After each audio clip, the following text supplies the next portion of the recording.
ಎಲ್ಲ ಧ್ಯಾನ ಬಂಧುಗಳಿಗೆ, ಆತ್ಮ ಬಂಧುಗಳಿಗೆ ಅನಂತ ಕೋಟಿ ಕೋಟಿ ಪ್ರಣಾಮಗಳು. ಇಂದಿನ ಧ್ಯಾನ ಸ್ವಾಧ್ಯಾಯ ಸತ್ಸಂಗ ಕಾರ್ಯಕ್ರಮಕ್ಕೆ ತಮಗೆಲ್ಲರಿಗೂ ತುಂಬು ಹೃದಯದ ಸ್ವಾಗತ. ಎಲ್ಲರಿಗೂ ಬುದ್ಧ ಪೂರ್ಣಿಮೆಯ ಅಭಿನಂದನೆಗಳನ್ನ ಸಲ್ಲಿಸ್ತಾ ಇವತ್ತಿನ ಒಂದು ಸತ್ಸಂಗವನ್ನ ನಾವು ಪ್ರಾರಂಭ ಮಾಡೋಣ ಮಾಸ್ಟರ್ಸ್.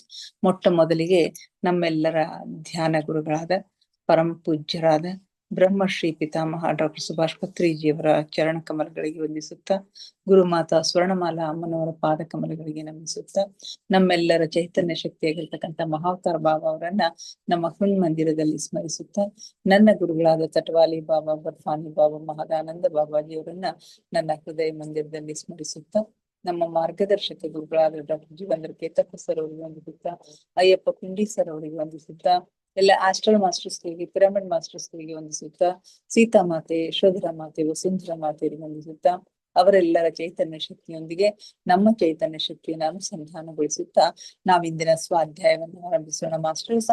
ನಿಮಗೆಲ್ಲ ಗೊತ್ತಿರೋ ಹಾಗೆ ನಾವು ಸ್ವಾಧ್ಯಾಯಕ್ಕಾಗಿ ಆಯ್ಕೆ ಮಾಡ್ಕೊಂಡಿರತಕ್ಕಂಥ ಪುಸ್ತಕ ಬ್ರಹ್ಮಶ್ರೀ ಪಿತಾಮಹ ಡಾಕ್ಟರ್ ಸುಭಾಷ್ ಪತ್ರಿಜಿಯವರು ಬರೆದಿರ್ತಕ್ಕಂಥ ಆತ್ಮವಿಜ್ಞಾನ ಮತ್ತು ಮೃತ್ಯುವೇ ಇಲ್ಲ ಅಂತಕ್ಕಂಥ ಒಂದು ಪುಸ್ತಕ. ಈ ಆತ್ಮವಿಜ್ಞಾನವನ್ನ ಕುರಿತು ನಾವು ಚರ್ಚೆ ಮಾಡ್ತಾ ಇದ್ವಿ. ಒಬ್ಬ ನಿಜವಾದ ಜ್ಞಾನಿ ಯಾವಾಗ ಅನ್ಸ್ಕೊಳ್ತಾನೆ ಅಂತಾರೆ, ಅವನು ಆತ್ಮದ ಬಗ್ಗೆ ತಿಳಿದುಕೊಂಡಾಗ, ನಾನು ದೇಹವಲ್ಲ ನಾನು ಆತ್ಮ ಅಂತ ತಿಳ್ಕೊಂಡಾಗ ಅವನು ಆತ್ಮಜ್ಞಾನಿ ಆಗ್ತಾನೆ. ಅಷ್ಟಕ್ಕೆ ಅವನು ತೃಪ್ತನಾಗದೇನೆ ಇನ್ನೂ ಮುಂದುವರೆದು ಅವನು ಸಾಧನೆಯ ಮುಖಾಂತರ ಆತ್ಮ ಪ್ರಜ್ಞಾನಿ ಆಗ್ತಾನೆ. ಇನ್ನೂ ಮುಂದುವರೆದು ಆತ್ಮವಿಜ್ಞಾನಿ ಆಗ್ತಾನೆ ಅಂತಕ್ಕಂಥ ಮಾತುಗಳನ್ನ ಪತ್ರಿಜಿಯವರು ಹೇಳ್ತಾರೆ. ಅದರಿಂದ ಇದು ನಿರಂತರವಾಗಿರ್ತಕ್ಕಂಥ ಒಂದು ಕ್ರಿಯೆ, ಈ ಒಂದು ಪ್ರೊಸೆಸ್ ಏನದಲ್ಲ, ಇದು ನಿರಂತರವಾಗಿ ಸಾಕ್ತಕ್ಕಂಥದ್ದು. ಇದು ಅಷ್ಟಕ್ಕೆ ನಿಲ್ಲಕೂಡದು ಅಂತಕ್ಕಂಥ ಮಾತನ್ನು ಕೂಡ ಇಲ್ಲಿ ಹೇಳ್ತಾರೆ. ಹೀಗಾಗಿ ಈ ಪಿರಮಿಡ್ ಸ್ಪಿರಿಚುವಲ್ ಸೊಸೈಟಿ ಮೂವ್ಮೆಂಟ್ ನಲ್ಲಿ ಬಂದಿರತಕ್ಕಂಥ ಮಾಸ್ಟರ್ಸ್ ಗಳೆಲ್ಲ ಆತ್ಮ ವಿಜ್ಞಾನಿಗಳು. ಅವ್ರು ಕೇಳ್ಕೊಳ್ತಕ್ಕಂಥದ್ದು ಆತ್ಮವಿಜ್ಞಾನ. ಅವರು ಎಲ್ಲರಿಗೂ ತಲುಪಿಸ್ತಕ್ಕಂಥದ್ದು, ಎಲ್ಲರಿಗೂ ಹಂಚ್ತಕ್ಕಂಥದ್ದು ಈ ಸ್ಪಿರಿಚುವಲ್ ಸೈನ್ಸ್ ಅನ್ನ, ಆತ್ಮವಿಜ್ಞಾನವನ್ನ ಅಂತಕ್ಕಂಥ ಮಾತನ್ನ ಪತ್ರಿಜಿಯವರು ಹೇಳ್ತಾರೆ. ಹೀಗಾಗಿ ಅವರೆಲ್ಲರೂ ಪಿರಮಿಡ್ ಸ್ಪಿರಿಚುವಲ್ ಸೊಸೈಟಿ ಮೂವ್ಮೆಂಟ್ ನ ಮಾಸ್ಟರ್ಸ್ ಗಳೆಲ್ಲ ಯಾಚನೆ ಮಾಡ್ಕೊಳ್ತಕ್ಕಂಥದ್ದು ಕೇವಲ ಆತ್ಮಜ್ಞಾನ ಮಾತ್ರ ಅಲ್ಲ, ಕೇವಲ ಆತ್ಮ ಪ್ರಜ್ಞಾನ ಮಾತ್ರವಲ್ಲ, ಅವರೆಲ್ಲರೂ ಯಾಚಿಸ್ತಕ್ಕಂಥದ್ದು, ಅವರೆಲ್ಲರೂ ಕೇಳ್ಕೊಳ್ತಕ್ಕಂಥದ್ದು ಯಾವುದು? ಆತ್ಮವಿಜ್ಞಾನವನ್ನ. ಅವರು ಆಚರಿಸ್ತಕ್ಕಂಥದ್ದು ಆತ್ಮವಿಜ್ಞಾನವನ್ನ, ಅವರು ಬೋಧಿಸ್ತಕ್ಕಂಥದ್ದು ಕೂಡ ಆತ್ಮವಿಜ್ಞಾನವನ್ನ. ಆತ್ಮಜ್ಞಾನ ಅನ್ನೋದು ಒಂದು ಬೀಜ ರೂಪದಲ್ಲಿರ್ತಕ್ಕಂಥದ್ದು, ಆತ್ಮ ಪ್ರಜ್ಞಾನ ಅಂತಕ್ಕಂಥ ಅನ್ನೋದು ಸಸಿ ರೂಪದಲ್ಲಿರ್ತಕ್ಕಂಥದ್ದು, ಆತ್ಮವಿಜ್ಞಾನ ಅಂತಕ್ಕಂಥದ್ದು ಒಂದು ವೃಕ್ಷದ ರೀತಿಯಲ್ಲಿ, ಬಹುದೊಡ್ಡ ಮರದ ರೀತಿಯಲ್ಲಿ ಇರ್ತಕ್ಕಂಥದ್ದು. ಅಲ್ಲಿ ಆ ಜ್ಞಾನಕ್ಕೆ ಅಪಾರವಾಗಿರ್ತಕ್ಕಂಥ ಪರಿಮಿತಿ ಅನ್ನೋದೇ ಅಲ್ಲಿ ಇಲ್ಲ ಅಂತಕ್ಕಂಥ ಮಾತುಗಳನ್ನ ಪತ್ರಿಜಿಯವರು ಹೇಳ್ತಾರೆ. ಹೀಗಾಗಿ ಯಾರಾದ್ರೂ ಪಿರಮಿಡ್ ಮಾಸ್ಟರ್ಸ್ ಗಳಿಗೆ ಹೊಸದಾಗಿ ಆತ್ಮಜ್ಞಾನವನ್ನ ಹೇಳಿಕ್ ಹೋದ್ರೆ ಅವ್ರಿಗೆ ಅಷ್ಟು ರುಚಿಸೋದಿಲ್ಲ. ಯಾಕಂದ್ರೆ ಅದ್ರ ಬಗ್ಗೆ ಅವೆಲ್ಲವುಗಳನ್ನ ಅವರು ದಾಟಿ ಹೋಗಿರ್ತಾರೆ. ABCD ಗಳ ಬಗ್ಗೆ ಹೇಳಿದ್ರೆ ಅವ್ರಿಗೆ ಏನೋ ರುಚಿಸೋದಿಲ್ಲ. ಯಾಕಂದ್ರೆ ಅವ್ರಿಗೆ ಮುಂದಿಂದು ಅವರು ಕೇವಲ ಆತ್ಮ ಜ್ಞಾನಿಗಳಲ್ಲ, ಆತ್ಮ ಪ್ರಜ್ಞಾನಿಗಳಲ್ಲ, ಅವರು ಆತ್ಮವಿಜ್ಞಾನಿಗಳಾಗಿದ್ದಾರೆ. ಅದರ ಬಗ್ಗೆ ಎಲ್ಲ ನಾಲೆಜ್ ಅವರಲ್ಲಿ ಇದೆ ಅಂತಕ್ಕಂಥ ಮಾತನ್ನ ಹೇಳ್ತಾರೆ. ಅದರಿಂದ ಇದೇ ಅವರ ಕೊನೆಯ ಜನ್ಮ.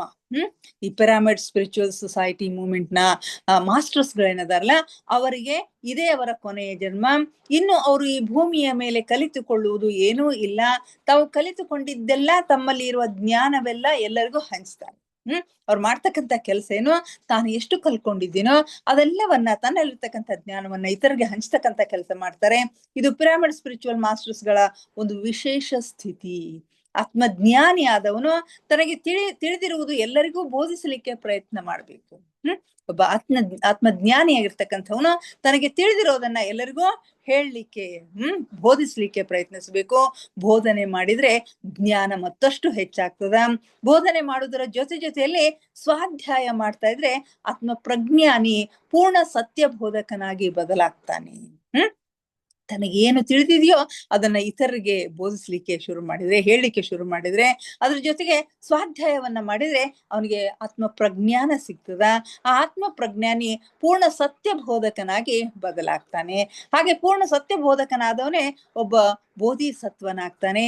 ಬೋಧಿಸತ್ವನಾಗಿ ಅನೇಕ ಜನ್ಮಗಳಲ್ಲಿ ಇದ್ದು ಆ ಆತ್ಮ ಪ್ರಜ್ಞಾನಿ ಕ್ರಮವಾಗಿ ಆತ್ಮವಿಜ್ಞಾನವನ್ನ ಪಡೆದುಕೊಂಡು ಕೊನೆಗೆ ಬುದ್ಧನಾಗ್ತಾನೆ ಅಂತಕ್ಕಂಥ ಮಾತುಗಳನ್ನ ಪತ್ರಿಜಿಯವರಲ್ಲಿ ಹೇಳ್ತಾರೆ. ಹೀಗೆ ಒಬ್ಬ ಅಜ್ಞಾನಿ ತನ್ನ ಅಂತರ್ಶತ್ರುವನ್ನು ಅಂದ್ರೆ ಅಜ್ಞಾನವನ್ನ ಸಂಹರಿಸಿಕೊಂಡಾಗ ಮಾತ್ರ ಅವನು ಅರಿಹಂತನಾಗ್ತಾನೆ. ಒಬ್ಬ ಅಜ್ಞಾನಿ ತನ್ನ ಆಂತರಿಕವಾಗಿರ್ತಕ್ಕಂಥ ಶತ್ರು ಏನು, ತನ್ನಲ್ಲಿರ್ತಕ್ಕಂಥ ಒಂದು ಅಜ್ಞಾನ, ಆ ಅಜ್ಞಾನವನ್ನ ಪರಿಹರಿಸಿಕೊಂಡಾಗ ಮಾತ್ರ, ಅದನ್ನು ಸಂಹರಿಸಿಕೊಂಡಾಗ ಮಾತ್ರ ಅವನು ನಿಜವಾದ ಅರಿಹಂತನಾಗ್ಲಿಕ್ಕೆ ಸಾಧ್ಯ. ಆತನೇ ನಂತರ ಬೋಧಿಸತ್ವನಾಗಿ ಬದಲಾಗ್ತಾನೆ. ಬೋಧಕನೂ ಆಗದವನು, ಪರಿಶೋಧಕನೂ ಆಗದವನು ಬುದ್ಧನಾಗಲಾರ. ಯಾರಿಗೆ ತಾನು ತಿಳಿದ ಜ್ಞಾನವನ್ನ ಮತ್ತೊಬ್ಬರಿಗೆ ಹೇಳಲಿಕ್ಕೆ ಬರೋದಿಲ್ಲ, ಅದ್ರ ಬಗ್ಗೆ ಹೆಚ್ಚು ಹೆಚ್ಚು ಸಂಶೋಧನೆಗಳನ್ನ ಮಾಡ್ತಾ ಅದರ ಆಳಕ್ಕೆ ಹೋಗೋದಿಲ್ಲ, ಅವರು ಬುದ್ಧನಾಗ್ಲಿಕ್ಕೆ ಸಾಧ್ಯ ಇಲ್ಲ. ಬೋಧನೆಯ ಮೂಲಕ, ಪರಿಶೋಧನೆಗಳ ಮೂಲಕ ಮಾತ್ರವೇ ಆತ್ಮಜ್ಞಾನ ಅನ್ನುವುದು ಪ್ರಜ್ಞಾನವಾಗಿ ನಂತರ ಆತ್ಮವಿಜ್ಞಾನವಾಗಿ ಪ್ರಕಾಶಗೊಳ್ತದ ಅಂತಕ್ಕಂಥ ಮಾತುಗಳನ್ನ ಹೇಳ್ತಾರೆ. ಹೀಗೆ ಪಿರಮಿಡ್ ಸ್ಪಿರಿಚುವಲ್ ಸೊಸೈಟಿಗಳ ಮಾಸ್ಟರ್ಗಳೆಲ್ಲರೂ ಆತ್ಮ ಜ್ಞಾನವನ್ನ ಅವರು ಮೊದಲ ದಿನದಲ್ಲಿನೇ ಆತ್ಮಜ್ಞಾನವನ್ನ ಪಡಿತಾರೆ ಅಂತಕ್ಕಂಥ ಮಾತನ್ನ ಹೇಳ್ತಾರೆ. ಪಿರಮಿಡ್ ಸ್ಪಿರಿಚುವಲ್ ಸೊಸೈಟಿಗಳ ಮಾಸ್ಟರ್ಗಳೆಲ್ಲರೂ ಮೊದಲ ದಿನಗಳಲ್ಲೇ ಆತ್ಮಜ್ಞಾನವನ್ನ, ಆತ್ಮವಿಜ್ಞಾನವನ್ನ ಬೋಧಿಸಲು ಸಮರ್ಥರಾಗಿದ್ದಾರೆ. ಅದರಿಂದ ಪತ್ರಿಜಿಯವರು ಹೇಳ್ತಾರೆ, ಡೇ 1 ನೀವು ಯಾವ ದಿವಸದಿಂದ ಧ್ಯಾನ ಮಾಡ್ಲಿಕ್ಕೆ ಶುರು ಮಾಡಿದಿರೋ ಅದೇ ದಿವಸದಿಂದನೇ ನೀವು ಧ್ಯಾನವನ್ನ ಬೋಧಿಸ್ಲಿಕ್ಕೆ ಶುರು ಮಾಡ್ರಿ ಅಂತ ಹೇಳ್ತಾರೆ. ಅದರಿಂದ ಮೊದಲ ದಿನದಲ್ಲಿಯೇ ಅವರು ಆತ್ಮಜ್ಞಾನವನ್ನ, ಆತ್ಮವಿಜ್ಞಾನವನ್ನ ಬೋಧಿಸಲು ಸಮರ್ಥರಾಗಿದ್ದಾರೆ. ಮತ್ತು ಬುದ್ಧತ್ವದ ಅಭಿಲಾಷೆ ಇರ್ತಕ್ಕಂಥವರು, ಬುದ್ಧತ್ವವನ್ನ ಪಡೆಯಬೇಕು ಅಂತಕ್ಕಂಥ ಒಂದು ಇಚ್ಛೆ ಇರ್ತಕ್ಕಂಥವ್ರು, ಅಭಿಲಾಷೆ ಇರ್ತಕ್ಕಂಥವ್ರು, ಅವರು ಎಂತಹ ಉನ್ನತ ಸ್ಥಿತಿಯಲ್ಲಿರುವರೋ ಎಲ್ಲರೂ ಗಮನಿಸಬಹುದು. ಅವ್ರಿರ್ತಕ್ಕಂಥ ಉನ್ನತ ಸ್ಥಿತಿಯನ್ನ ನಾವು ಗಮನಿಸಬಹುದು ಅಂತ ಹೇಳ್ತಾರೆ.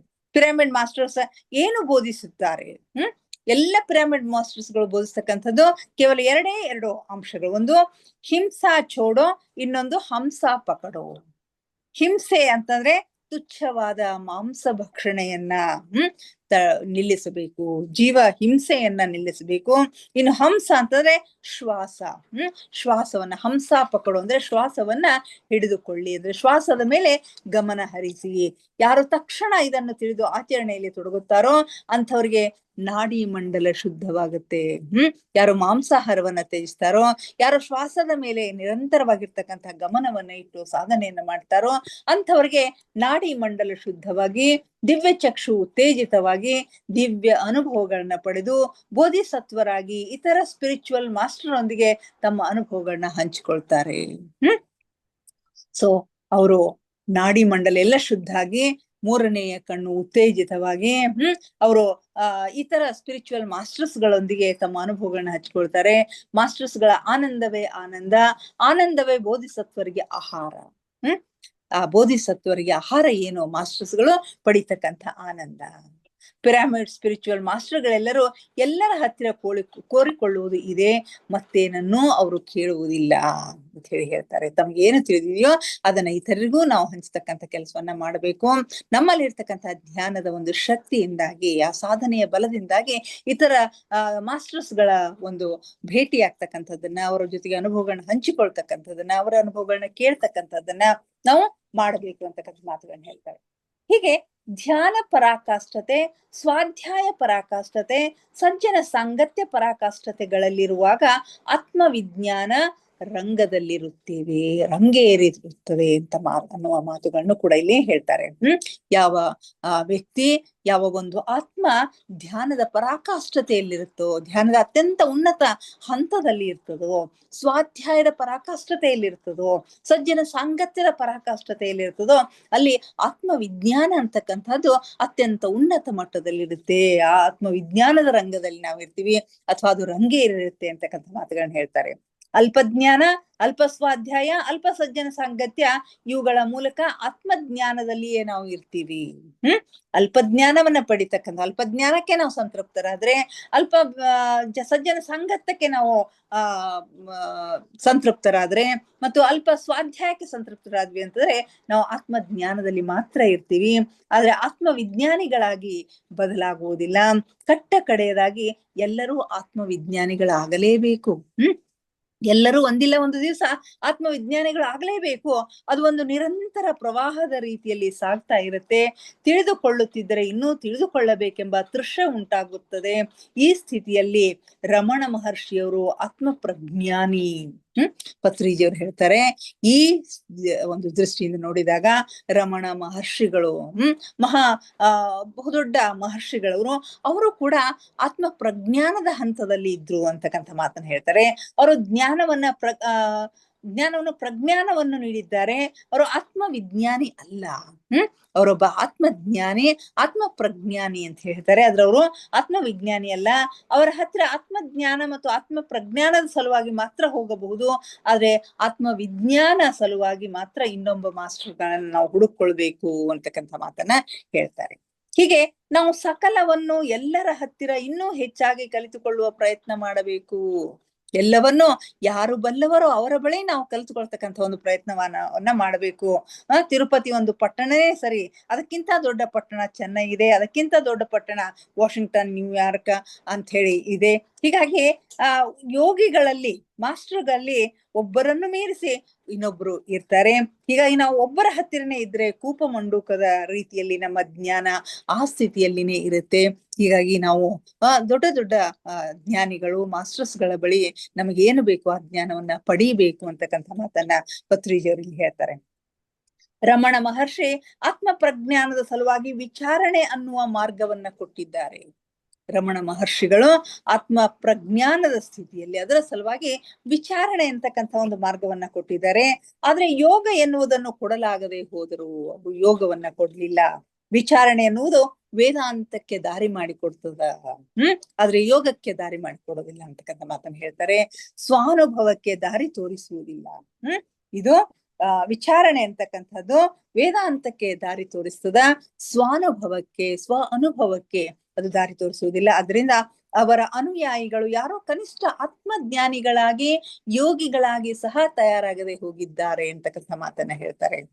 ರಮಣ ಮಹರ್ಷಿಗಳ ಅನುಯಾಯಿಗಳೇನದಾರಲ್ಲ, ಅವ್ರು ಯಾರೋ ಕನಿಷ್ಠ ಆತ್ಮಜ್ಞಾನಿಗಳು ಆಗ್ಲಿಲ್ಲ, ಯೋಗಿಗಳಾಗಿಯೂ ಕೂಡ ತಯಾರಾಗದೆ ಹೋಗಿದ್ದಾರೆ. ಪಿರಮಿಡ್ ಸ್ಪಿರಿಚುವಲ್ ಮಾಸ್ಟರ್ಸ್ ಅನೇಕ ಜನ್ಮದಲ್ಲಿ ಅರಿಹಂತರಾಗಿ, ಬೋಧಿಸತ್ವರಾಗಿ ಪ್ರಕಾಶಗೊಂಡವರು. ಅದ್ರ ಜೊತೆಗೆ ಈ ಪಿರಮಿಡ್ ಸ್ಪಿರಿಚುವಲ್ ಸೊಸೈಟಿಯಲ್ಲಿ ಇರ್ತಕ್ಕಂಥ ಮಾಸ್ಟರ್ಸ್ ಗಳೇನದಾರ, ಅವರು ಅರಿಹಂತರಾಗಿ, ಅವರು ಅನೇಕ ಜನ್ಮಗಳಲ್ಲಿ ಅರಿಹಂತರಾಗಿ, ಬೋಧಿಸತ್ವರಾಗಿ ಪ್ರಕಾಶಗೊಂಡವರು. ಆಗ ಕೆಲವರು ಬುದ್ಧರಾಗಿದ್ದಾರೆ, ಕೆಲವರು ಆಗಲಾರದೆ ಹೋಗಿದ್ದಾರೆ. ಆದ್ರೆ ಈ ಜನ್ಮದಲ್ಲಿ ಎಲ್ಲರೂ ಬುದ್ಧರಾಗ್ಲಿಕ್ಕೆ ತಯಾರಾಗಿದ್ದಾರೆ. ಈ ಸದ್ಯದ ಒಂದು ಹಂತ ಏನದಲ್ಲ, ಇಲ್ಲಿ ಎಲ್ಲರೂ ಬುದ್ಧರಾಗ್ಲಿಕ್ಕೆ ತಯಾರಾಗಿದ್ದಾರೆ ಅಂತಕ್ಕಂಥ ಮಾತನ್ನ ಹೇಳ್ತಾರೆ. ಪಿರಮಿಡ್ ಸ್ಪಿರಿಚುವಲ್ ಸೊಸೈಟೀಸ್ ಮೂವ್ಮೆಂಟ್ ಅನ್ನುವುದು ಬುದ್ಧರಮಯ. ಈ PSSM ಅಂತಕ್ಕಂಥದ್ದು ಏನದಲ್ಲ, ಇದು ಬುದ್ಧರಮಯ, ಎಲ್ಲರೂ ಬುದ್ಧರಿಂದ ಕೂಡಿರ್ತಕ್ಕಂಥದ್ದು, ಅಂದ್ರೆ ಆತ್ಮವಿಜ್ಞಾನಿಗಳಮಯ. ಪಿರಮಿಡ್ ಸ್ಪಿರಿಚುವಲ್ ಮಾಸ್ಟರ್ಸ್ ಗಳೆಲ್ಲರೂ ತಮ್ಮ ಕೊನೆಯ ಜನ್ಮದಲ್ಲಿ ಇರ್ತಕ್ಕಂಥವ್ರು. ಈ ಮಾಸ್ಟರ್ಸ್ ಗಳೆಲ್ಲರೂ ತಮ್ಮ ಕೊನೆಯ ಜನ್ಮದಲ್ಲಿ ಇರ್ತಕ್ಕಂಥವ್ರು, ಅಂದ್ರೆ ಆತ್ಮವಿಜ್ಞಾನ ಪೋಷಾಕಿನಲ್ಲಿರುವವರು. ಕೊನೆಯ ಜನ್ಮ ಪೋಷಾಕೆ ಆತ್ಮವಿಜ್ಞಾನ ಅಂತಕ್ಕಂಥದ್ದು ಕೊನೆಯ ಜನ್ಮದ ಒಂದು ವೇಷದಲ್ಲಿ ಇರ್ತಕ್ಕಂಥದ್ದು. ನಾನು ಹಿಂದೆ ಮದ್ರಾಸು ಅಡಿಯಾರ್ನಲ್ಲಿ ಅನೆಬೆಸೆಂಟ್ ಸ್ಥಾಪಿಸಿದ ಥಿಯೋಸಫಿಕಲ್ ಸೊಸೈಟಿಗೆ ಆತ್ಮವಿಜ್ಞಾನದ ಸಲುವಾಗಿ ಹೋಗಿದ್ದೆ. ಪತ್ರಿಜಿಯವರು ಹೇಳ್ತಾರೆ, ಹಿಂದೆ ಒಂದು ಸಾರಿ ನಾನು ಮದ್ರಾಸ್ನ ಅಡಿಯಾರ್ನಲ್ಲಿ ಇರ್ತಕ್ಕಂಥ ಅನೆಬೆಸೆಂಟ್ ಸ್ಥಾಪಿಸಿರ್ತಕ್ಕಂಥ ಥಿಯೋಸಫಿಕಲ್ ಸೊಸೈಟೀಸ್ ಬಳಿ ಹೋಗಿದ್ದೆ. ಅಲ್ಲಿ ಆತ್ಮವಿಜ್ಞಾನದ ಸಲುವಾಗಿ ಹೋಗಿದ್ದೆ. ಅಲ್ಲಿ ಪುಸ್ತಕ ಪರವಾದ ಆತ್ಮವಿಜ್ಞಾನ ಇದೆ. ಅಲ್ಲಿ ಸಾಕಷ್ಟು ದೊಡ್ಡ ದೊಡ್ಡ ಗ್ರಂಥಗಳಿವೆ. ಪುಸ್ತಕ ರೂಪದಲ್ಲಿ ನಮಗೆ ಅಲ್ಲಿ ಆತ್ಮವಿಜ್ಞಾನ ಸಿಗ್ತದ. ಆದ್ರೆ ಧ್ಯಾನ ಯಾರೂ ಸರಿಯಾಗಿ ಮಾಡುತ್ತಿಲ್ಲ. ಅಲ್ಲಿ ಇರ್ತಕ್ಕಂಥವ್ರು, ಆ ಒಂದು ಥಿಯೋಸಫಿಕಲ್ ಸೊಸೈಟಿಯಲ್ಲಿ ಇರ್ತಕ್ಕಂಥವ್ರು ಯಾರೋ ಸರಿಯಾಗಿ ಧ್ಯಾನವನ್ನ ಮಾಡ್ತಾ ಇಲ್ಲ. ಪೂರ್ವ ಕಾಲದಲ್ಲಿ ಅನೆಬೆಸೆಂಟ್, ಲೆಡ್ ಬೀಟರ್ ನಂತಹ ಮಹಾಯೋಗಿಗಳಿದ್ದರು. ಈಗ ಅಲ್ಲಿ ಇರುವವರೆಲ್ಲರೂ ಪುಸ್ತಕ ಪರವಾದ ಆತ್ಮವಿಜ್ಞಾನವನ್ನು ಆಸ್ವಾದಿಸುತ್ತಾರೆ ಹೊರತು ಅನುಭವ ಪೂರ್ವಕವಾಗಿ ಹೆಚ್ಚು ಸಾಧನೆಯನ್ನ ಮಾಡ್ತಾ ಇಲ್ಲ. ಅಲ್ಲಿ ಇರ್ತಕ್ಕಂಥವ್ರೆಲ್ಲರೂ ಪುಸ್ತಕ ರೂಪದಲ್ಲಿ ಇರ್ತಕ್ಕಂಥ ಜ್ಞಾನವನ್ನ ಪಡೆದುಕೊಳ್ತಾರೆ ವಿನಃ ಅಲ್ಲಿ ಯಾರೂ ಹೆಚ್ಚಿನ ಸಾಧನೆಯನ್ನ ಮಾಡ್ತಾ ಇಲ್ಲ. ಅವರು ಅನುಭವ ಪೂರ್ವಕವಾಗಿ ಹೆಚ್ಚಿನ ಸಾಧನೆಯನ್ನ ಮಾಡ್ತಾ ಇಲ್ಲ ಅಂತಕ್ಕಂಥ ಒಂದು ವಿಷಾದದ ಸಂಗತಿಯನ್ನ ಪತ್ರಿಜಿಯವರು ಹೇಳ್ತಾರೆ. ಸೊ ಉಪನಿಷತ್ತುಗಳಲ್ಲಿ, ವೇದಗಳಲ್ಲಿ ಆತ್ಮಜ್ಞಾನ, ಆತ್ಮ ಪ್ರಜ್ಞಾನ ಎನ್ನುವುದು ಇದೆಯೇ ಹೊರತು ಆತ್ಮವಿಜ್ಞಾನ ಮಾತ್ರ ಇಲ್ಲ. ವೇದಗಳನ್ನ ಓದಿದವರು, ಉಪನಿಷತ್ತುಗಳನ್ನ ಓದಿದವರು ಮಹಾಜ್ಞಾನಿಗಳು ಅಂತ ನಾವು ಹೇಳ್ತೀವಿ. ಅಲ್ಲಿಯೂ ಕೂಡ ಕೇವಲ ಆತ್ಮಜ್ಞಾನ ಇದೆ, ಆತ್ಮ ಪ್ರಜ್ಞಾನ ಇದೆ, ಆದ್ರೆ ಆತ್ಮವಿಜ್ಞಾನ ಅಂತಕ್ಕಂಥದ್ದಿಲ್ಲ. ಥಿಯೋಸಫಿಕಲ್ ಸೊಸೈಟಿಗಳಲ್ಲಿ ಆತ್ಮವಿಜ್ಞಾನ ಪುಸ್ತಕ ರೂಪದಲ್ಲಿದೆ. ಧ್ಯಾನ ಮಾಡುವವರು ವಿರಳವಾಗಿದ್ದಾರೆ. ನಾವು ಪಿರಮಿಡ್ ಸ್ಪಿರಿಚುವಲ್ ಸೊಸೈಟಿಯವರು ಎಲ್ಲರನ್ನೂ ಯೋಗಿಗಳಾಗಿ ಆತ್ಮವಿಜ್ಞಾನಿಗಳಾಗಿ ಬದಲಾಯಿಸಲು ಶಂಖನಾದ ಮಾಡುತ್ತಿದ್ದೇವೆ. ಕೇವಲ ಈ PSSM ಮೂವ್ಮೆಂಟ್ ನಲ್ಲಿ ಇರ್ತಕ್ಕಂಥ ಮಾಸ್ಟರ್ಸ್ ಗಳೇನದಾರಲ್ಲ ಅವರೆಲ್ಲರೂ ಆತ್ಮವಿಜ್ಞಾನಿಗಳಾಗಿ, ಯೋಗಿಗಳಾಗಿ, ಆತ್ಮವಿಜ್ಞಾನಿಗಳಾಗಿ ಬದಲಾಯಿಸಲಿಕ್ಕೆ ಶಂಖನಾದವನ್ನ ಮಾಡ್ತಾ ಇದ್ದಾರೆ ಅಂತಕ್ಕಂಥ ಮಾತನ್ನ ಹೇಳ್ತಾರೆ. ಈ ಪ್ರಪಂಚದಲ್ಲಿ ವಿಧ ವಿಧವಾದ ಮನುಷ್ಯರಿದ್ದಾರೆ, ಅವರೆಲ್ಲರೂ ವಿವಿಧ ರೀತಿಯ ಆತ್ಮಸ್ಥಿತಿಯಲ್ಲಿ ಇರ್ತಕ್ಕಂಥವ್ರು. ಈ ಪ್ರಪಂಚದಲ್ಲಿ ಇರ್ತಕ್ಕಂಥ ಅನೇಕ ಜನರು ವಿವಿಧ ರೀತಿಯ ಮನುಷ್ಯರಿದ್ದಾರೆ, ಅವರೆಲ್ಲರೂ ವಿವಿಧ ಆತ್ಮದ ಸ್ಥಿತಿಯಲ್ಲಿದ್ದಾರೆ. ಎಲ್ಲರೂ ಒಂದೇ ಆತ್ಮದ ಸ್ಥಿತಿಯಲ್ಲಿ ಇಲ್ಲ.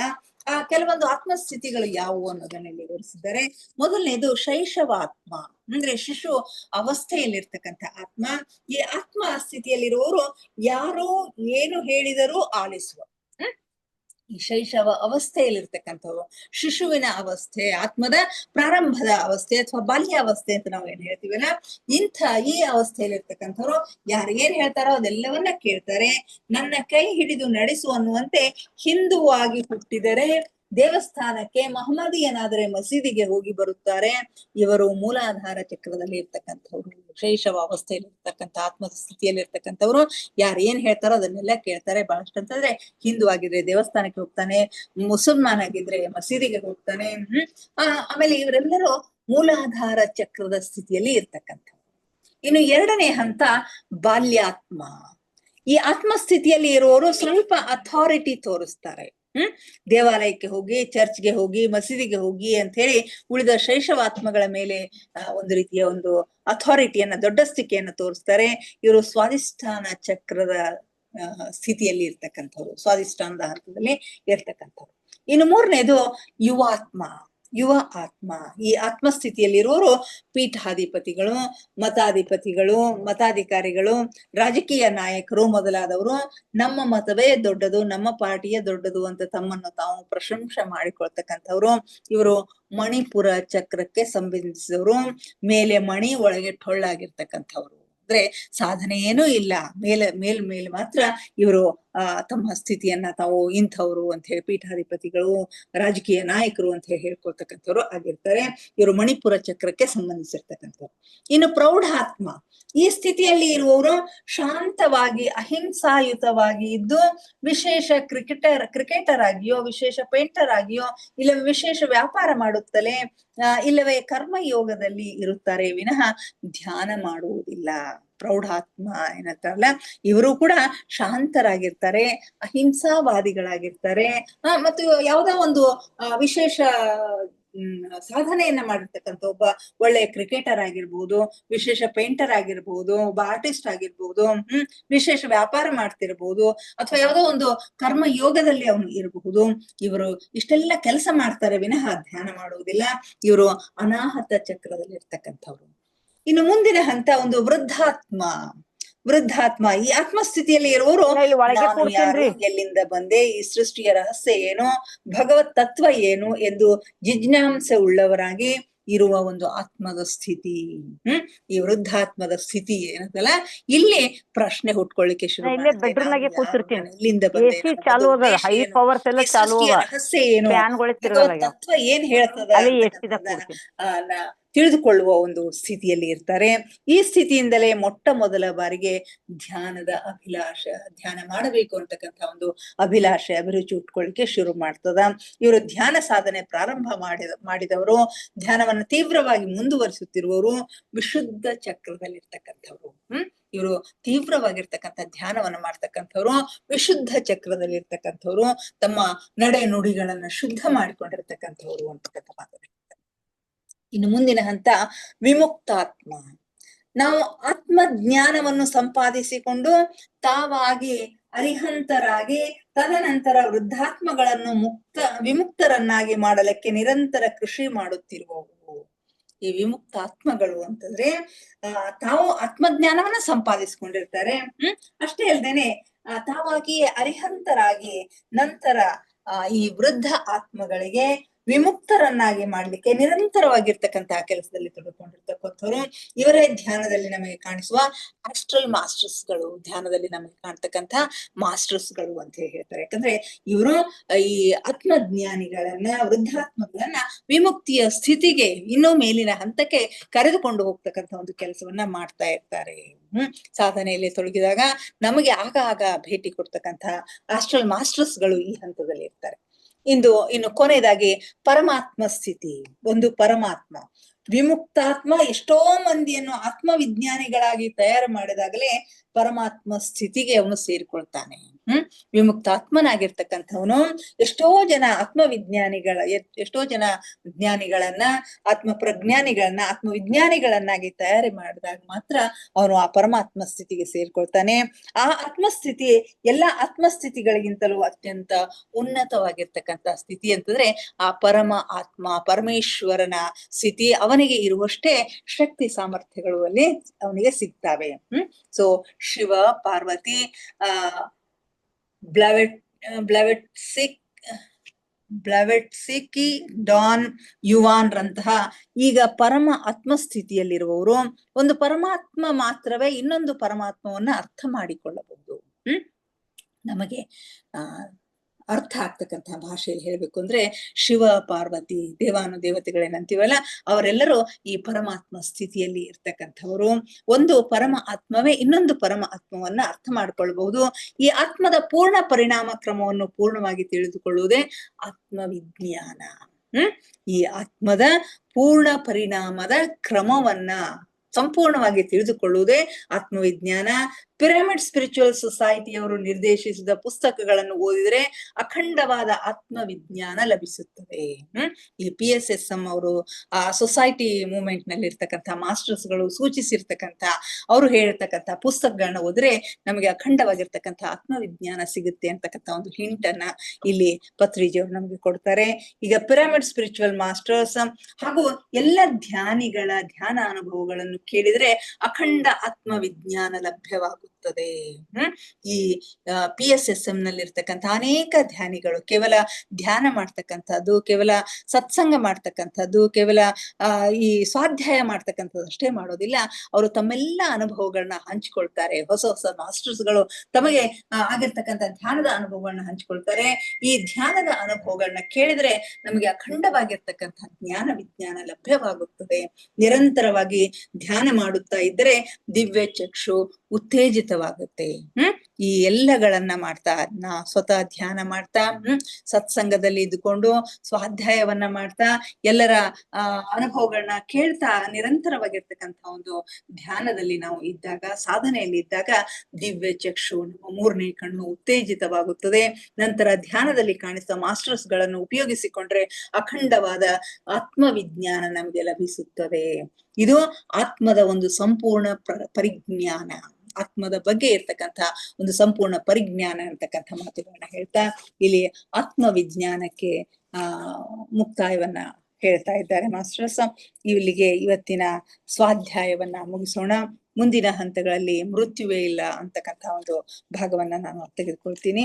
ಇವತ್ತು ಇಲ್ಲಿಗೆ ನಮ್ಮ ಸ್ವಾಧ್ಯಾಯವನ್ನ ಮುಗಿಸೋಣ. ಎಲ್ಲರೂ ದಯವಿಟ್ಟು ಧ್ಯಾನಕ್ಕೆ ಸಿದ್ಧರಾಗಿ ಯಾವುದಾದ್ರೂ ಒಂದು ಸ್ಥಿರ ಸುಖಾಸನದಲ್ಲಿ ಕುಳಿತುಕೊಳ್ಳಿ. ಚೇರ್ ಮೇಲೆ ಕುಳಿತಿದ್ರೆ ಕಾಲುಗಳನ್ನ ಕ್ರಾಸ್ ಮಾಡ್ಕೊಳ್ರಿ. ಕೈ ಬೆರಳುಗಳನ್ನ ಒಂದ್ರೊಳಗೊಂದು ಸೇರಿಸ್ಕೊಳ್ರಿ. ಕಣ್ಣುಗಳನ್ನ ನಿಧಾನವಾಗಿ ಮುಚ್ಚಿ ಮುಖದ ಮೇಲೆ ಮಂದಹಾಸವಿರಲಿ. ದೇಹದ ಯಾವ ಭಾಗದಲ್ಲಿಯೂ ಬಿಗಿತ ಬೇಡ. Relax relax relax please.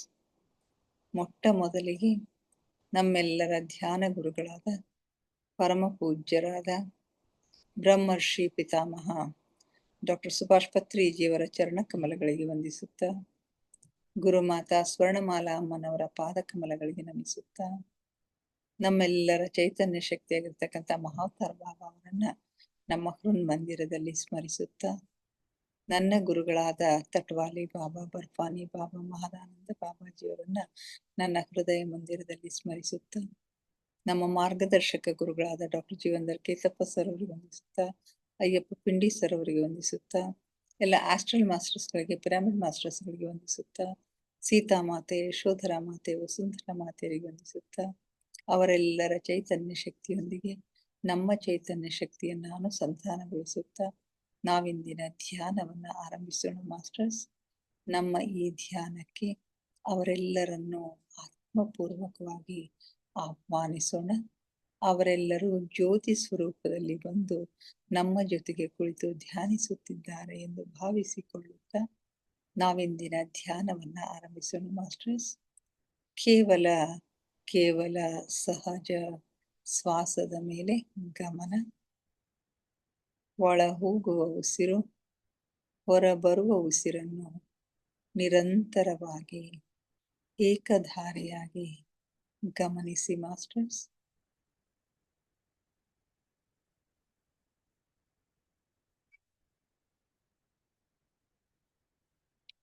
ಯಾವ ಆಲೋಚನೆಗಳು ಬೇಡ. ಆಲೋಚನೆಗಳು ಬಂದರೆ ಅವುಗಳನ್ನ ಬದಿಗೆ ಸರಿಸಿ ಮತ್ತೆ ಉಸಿರಿನ ಮೇಲೆ ಗಮನವನ್ನ ಕೇಂದ್ರೀಕರಿಸಿ. ಯಾವಾಗ ನಿಮ್ಮ ಉಸಿರು ಸಂಪೂರ್ಣವಾಗಿ, ನಿಮ್ಮ ಧ್ಯಾನ ಸಂಪೂರ್ಣವಾಗಿ ಉಸಿರಿನ ಮೇಲೆ ಕೇಂದ್ರೀಕೃತವಾಗುತ್ತದೆಯೋ ಆಗ ನಿಮ್ಮ ಆಲೋಚನೆಗಳು ಶೂನ್ಯವಾಗುತ್ತವೆ, ಮನಸ್ಸು ಶಾಂತವಾಗುತ್ತದೆ, ಧ್ಯಾನ ಸಿದ್ಧಿಸುತ್ತದೆ.